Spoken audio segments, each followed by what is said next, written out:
عباس اراغچی کا Saint Petersburg پہنچنا، پھر پیوٹن کا سپریم لیڈر کے لیے نیک خواہشات کا پیغام بھیجنا محض پروٹوکول نہیں لگتا. کیا آپ کو لگتا ہے کہ روس اب ایران کے لیے وہی کردار ادا کرنے جا رہا ہے جو چین نے سعودیہ اور ایران ڈیل میں کیا تھا؟ کیا ہم ایک ماسکو، تہران، اسلام آباد سفارتی محور بنتے دیکھ رہے ہیں جو واشنگٹن کے انتہائی دباؤ کو نیوٹرل کر سکے؟ دیکھیے، ابھی تو روس کے لیے مصیبت ہے اپنی یوکرین جنگ، لیکن اس میں بھی کوئی شک نہیں، بہت سی خبریں آ چکی ہیں آلریڈی کہ وہ کم از کم امریکن تو چارج لگا رہے ہیں یہ، اور خبریں تو بہت دیر سے آ رہی ہیں، اور ایڈمنسٹریشن کے ممبرز نے بھی کچھ کہہ دیا ہے کہ رشیا ٹارگیٹنگ میں مدد کر رہا ہے، ان کو انفارمیشن دے رہا ہے سیٹلائٹ سے کہ ٹارگیٹنگ میں مدد کر رہے ہیں. تو کہہ رہے ہیں اب کیا ہتھیار انہوں نے سپلائی کیے ہیں یا نہیں. میرا خیال ہے جب یہ نظر آ رہا تھا، خاص طور پہ پچھلے جو کچھ مہینے پہلے جنگ ہوئی تھی، اس میں تو کلیئر ہو گیا تھا کہ ایک سیکنڈ راؤنڈ ہونا ہے. تو کیسے میں مان جاؤں کہ ایران نے اس کی تیاری نہ کی ہو. مجھے تو ایسے لگ رہا ہے کہ ایران 25-30 سال سے تیاری کر رہا ہے کہ بالآخر امریکہ اس پہ حملہ کرے گا اور اس نے اپنا دفاع کرنا ہے. اور اب تو امریکن تو اینالسٹ خود یہ مان رہے ہیں کہ جی یہ جو ایران نے ڈیفنس پٹ اپ کیا ہے، ان کی زیر زمین اتنی انڈسٹری لگی ہوئی ہے اور اتنی پھیلی ہوئی ہے کہ جتنے مرضی امریکن حملے کر لیں یہ 1% ہی کو تباہ کر سکتے ہیں. اور ایران کی capacity to launch missiles is very much there. یہ تو تخمینہ لگایا جا رہا ہے کتنے پرسنٹ ہوئی ہے یا نہیں، لیکن ایک بات کلیئر ہے، ایران نے یہ ثابت کر دیا ہے کہ اس کی میزائلز پینیٹریٹ کر سکتی ہیں، خاص طور پہ جب ان کے ساتھ ڈرونز بھی جا رہے ہوں، کنفیوز کر سکتی ہیں سو کال آئرن ڈوم جو اسرائیل کا ہے، اور وہ جا کے کافی ڈیمیج کر سکتی ہیں. تو ان حالات میں وہ نہیں سمجھتا ایران کہ وہ اس پوزیشن میں ہے کہ اس پہ یہ حملے کرتے جائیں، خدا نہ کرے. اس سے تو پاکستان کو بہت نقصان ہوگا کہ اگر انہوں نے پریزیڈنٹ ٹرمپ نے دوبارہ حملہ کیا اور وہی کام، تمہاری بجلی نہیں چھوڑیں گے، تمہاری برج نہیں چھوڑیں گے، تو جہاں جہاں امریکن اڈے ہیں وہ بدقسمتی سے وہی ہیں جہاں ہمارے عرب بھائی بیٹھے ہوئے ہیں، جہاں پاکستانی 50 لاکھ روزگار کما رہے ہیں. تو پاکستان کا تو ڈائریکٹ انٹرسٹ ہے، اسی لیے پاکستان اتنا انٹرسٹ لے رہا ہے اس سارے معاملے میں کہ وہ نہ ہو. تو کیا کرے گا امریکہ اگر انہوں نے حملے کرنے شروع کر دیے ان کے ایران پہ، اور ایران کو کہا تمہاری برج نہیں چھوڑیں گے، بجلی نہیں چھوڑیں گے، تمہارا کوئی واٹر ٹریٹمنٹ پلانٹ نہیں چھوڑیں گے. تو اس نے اگر وہ وہیں کرنا شروع کر دیا گلف کو، تو گلف کی تو معیشت تباہ ہو جائے گی، جس کا ساری دنیا کو بہت دھکا لگے گا. تو میں یہ سمجھ رہا ہوں کہ ایران نے یہ سارا تجزیہ کر کے کہا کہ پہلے آپ یہ کر لیں جو دنیا کو زیادہ تکلیف ہے، پھر ہم ملتے ہیں، بات کرتے ہیں، فریم ورک بناتے ہیں، اور ایسی ہم آپ کے ساتھ سیٹلمنٹ چاہتے ہیں جو پرماننٹ سیٹلمنٹ ہو، جس کے بعد آپ کے پاس جواز ہم پہ حملہ کرنے کا نہ رہے. بالکل صحیح. سر، سفیر رضوان سعید شیخ نے ایک بات کہی ہے، ان کے مطابق کہ دنیا سمجھتی ہے کہ پاکستان نہ صرف معاہدہ کرا سکتا ہے بلکہ اس پر عمل درآمد بھی کرائے گا. کیا پاکستان کی ریاست اس وقت اس پوزیشن میں ہے کہ وہ ایران یا امریکہ جیسے بڑے کھلاڑیوں کے لیے انٹرنیشنل گارنٹر بن سکے؟ اس کے لیے ہمیں کس طرح کی اسٹریٹجک ڈیپتھ درکار ہوگی؟ نہیں، دیکھیے بات یہ ہے، میں نے کیونکہ یہ اس پہ میرا تجربہ ہے، میں نے ہینڈل کیا اس کو. جی. ایران اور امریکہ کے درمیان پاکستان کی ایک بڑی اسپیشل پوزیشن ہے. ہم امریکن الائنسز کا 1950 سے حصہ رہے ہیں، بغداد پیکٹ، سینٹو، سیٹو، اس کے بعد یہ تو ریسنٹ ہے 40 سال جو ہے 79 آنورڈ سوویت یونین کی انویژن، اور پھر امریکہ 9/11.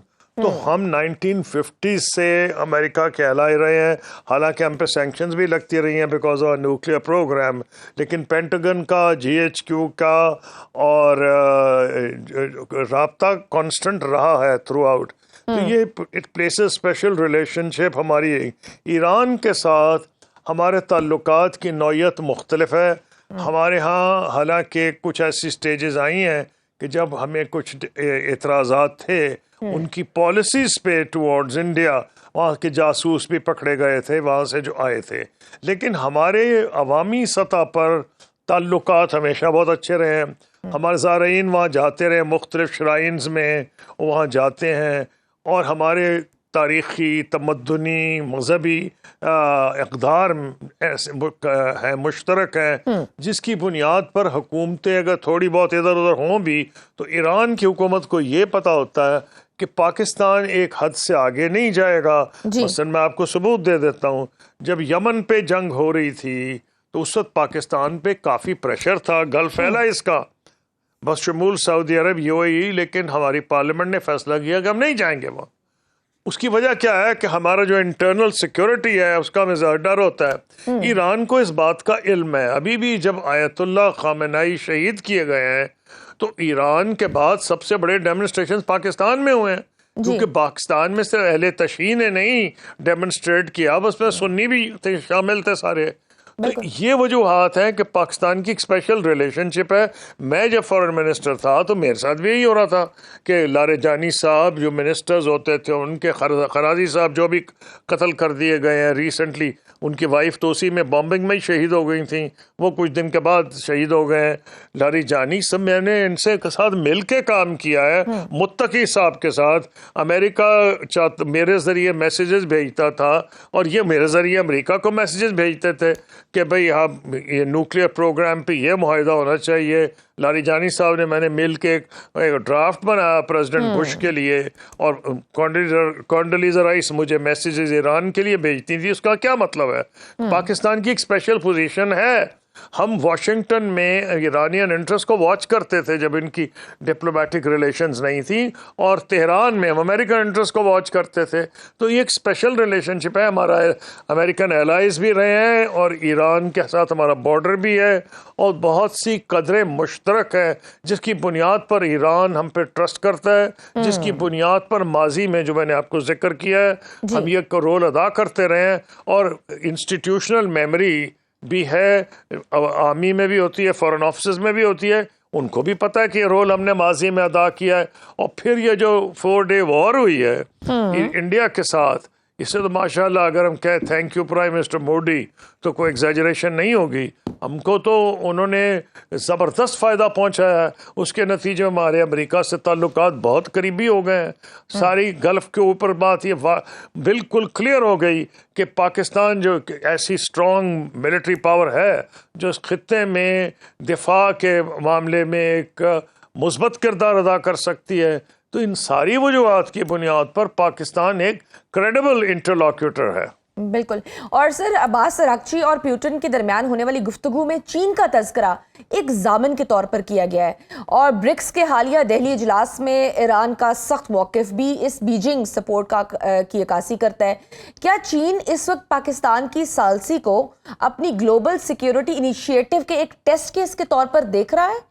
یعنی اگر پاکستان, جو کہ چین کا اسٹریٹجک پارٹنر ہے, یہ ڈیل کرانے میں کامیاب ہو جاتا ہے تو کیا یہ واشنگٹن کی مشرقی وسطی میں 2 دہائیوں کی بالادستی کے خاتمے اور بیجنگ کے نئے سیکیورٹی آرکیٹیکچر کے باقاعدہ آغاز کی دستاویز ثابت ہوگا؟ یہ Pakistan playing a very positive role. Pakistan ایک ایسا نوبل رول ادا کر رہا ہے جس میں ساری دنیا کی معیشت بھی بچ رہی ہے اور ہماری اپنی سیکیورٹی کا بھی بہتر ہے. چائنا نے ہمیں سپورٹ کیا ہے. جب ہمارے فارن منسٹر وہاں گئے تھے چائنیز فارن منسٹر کو ملنے کے لیے تو جوائنٹلی انہوں نے 5 تجاویز دی تھیں. تو اس کا مطلب ہے کہ چائنا پاکستان کی سپورٹ کر رہا ہے. اس میں یہ انڈیا کا پروپیگنڈا ہے جو کہ ریپیٹ ہو رہا ہے کہ جی وہ یہ تو اصل میں چین کی تجویز ہے, پاکستان کو استعمال کر رہا ہے. نہیں, یہ پاکستان کی تجویز ہے. ترکی, مصر اور ترکی, مصر, سعودی عربیہ اور پاکستان کا اکٹھا ہونا یہ ہماری اپنی تجویز ہے. چائنا اس پہ خوش ہوگا, ہمارا حلیف ہے, دوست ہے. Pakistan is playing this role in its own interest and it satisfies our own aspirations to play a meaningful role in the area.